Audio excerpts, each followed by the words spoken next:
mmiri ewile ọkalapụ jee kpụọ alụ na aja anị na-achụ gị ọsọ, and ọ bụrụ na ịkpụ ha alụ, aja anị ga-etigbu gị mgbe na-ete ha aka maka na ikwuru alụ. And ọ bụrụ na ị mere ihe a ikwuru mmiri ewilo, ịma mpụta kata obi bịakwuo ya, ekwuchee ya na kọrekt gị, ịkata obi na-edifendị alụ ikwuru ekwu n'ọnụ. Mmiri ewilo ọkalapụ onye bụ dị ọgọ gị nwaanyị? Ọgọ gị nwaanyị bụ nwunye ọgọ gị nwoke. Nwunye mmadụ bụ ọgọ gị nwoke, nyenwa bụ ọgọ gị nwaanyị. Mmiri ewilo ọgọ gị nwaanyị bụ n'ike ya ahụ ị na-ekwu okwu ya ka o si wee mụpụta nwunye nke ị na-anụ anụ, isikwa n'ike nwunye gị wee mụpụta nwa gị nke iku n'aka. Mmiri ewilo ikwuru alụ and imere alụ. Onye ọbụla ma mmiri ewilo gwa mmiri ewilo na aja anị bụ ihe tụpụtara ya, anaghị ekwu okwu a na nkịtị. O nwere okwu ga-abụ mmadụ kwuo n'Igbo asị na onye a kwuru alụ, o jekpụọ alụ maka okwu nkịtị ikwuru, ma ya bụziri nke na imeli ya eme. Ụmụnna mmiri ewilo kpọba mmiri ewilo, jụọ ya eze, jụsie ya ajụjụ ike, maka na mmiri ewilo kparịrị nwunye ya, ọ kparịrị ọgọ ya nwaanyị, kparịa ọgọ ya nwoke na ndị ọgọ ya niile, kparịkwuo ụmụnna ya maka na o kwuru alụ. Ndị aja anị tụpụtara o ji wee kwuo okwu a. Mmiri ewilo imere alụ n'ala Igbo. Ihe imelụ bụ alụ n'ala Igbo. Gebe ntị.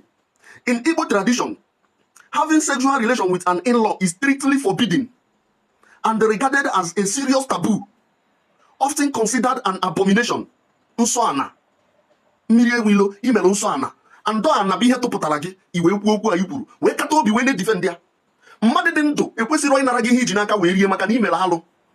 Na ọ bụrụ na imere ihe anyị na-ekwu, ị na-achọ iprove ụwa niile na ịdị right. Ọ bụrụ na imere ịma mpụta bịakwuo ya. Mmiri ewilo ya obi ka gị ọgọ gị nwaanyị bịara ọmụgwọ, ikururu nwa, nwunye gị wee kụnyezie ọgọ gị nwaanyị nwa sị ka o jee afịa gote ihe. Ijegburu ọgọ gị nwaanyị si ya kuru nwa dewe na bed, nwatakịrị a mụrụ ọfụ.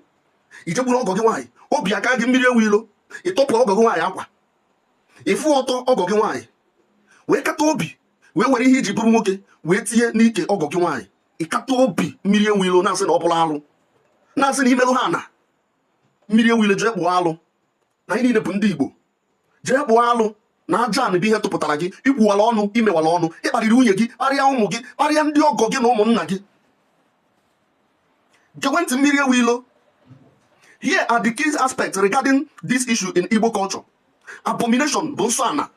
Engaging in sexual acts with close relations, which includes in-law, such as a brother's wife, a father-in-law or mother-in-law, is seen as a sacrilegious sin that brings dishonor to the family and is believed to incur the wrath of the gods.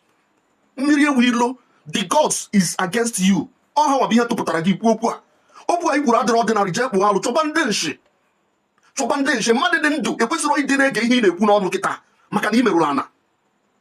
Mmadụ dị ndụ ekwesịrị ịdị na-ege ihe na-akụzi maka na aja anị dị against you. The spirit of your ancestors agbago ọsọ. Whatever you are teaching now is a satanic teaching from the pit of hell. Mmiri ewilo gee ntị. The consequences in tradition in Igbo societies, such acts were severally punished, often resulting in the culprit, that is Goab Mmiri ewilo, being ostracized, banished from the community, or required to perform expensive and extensive purification ritual to appease the gods and cleanse the land. Mmiri ewilo, ezinụlọ gị abụrụ ezinụlọ gị ọnụ. Kịta, as I'm talking to you, you need to pay an expensive sacrifice and the extensive. Ị kwesịrị ijekpụ alụ, uri arụ akpụli. Achọ ha na ịghọrị ndị mmadụ, asịwazie that na ịdịrọ matured. Ịchọ ịghọrị nwaanyị, ịgwawa nwaanyị na ọma nghọta ihe ị na-ekwu, duto na orubeghị that level. Ịghọrịa nwaanyị je dine nwatakịrị, mee ihe na-ekwesịghị ime, ghọrịa mmadụ, scam mmadụ. In the name of na ọdịbeghị matured, no so ndị dị matured. What type of maturity? He may understand that the fact that you have no right to do such. No alụ na tradition Igbo. Mmiri ewilo, ikwuwala ọnụ and imerụla ana and aja ana ji gị.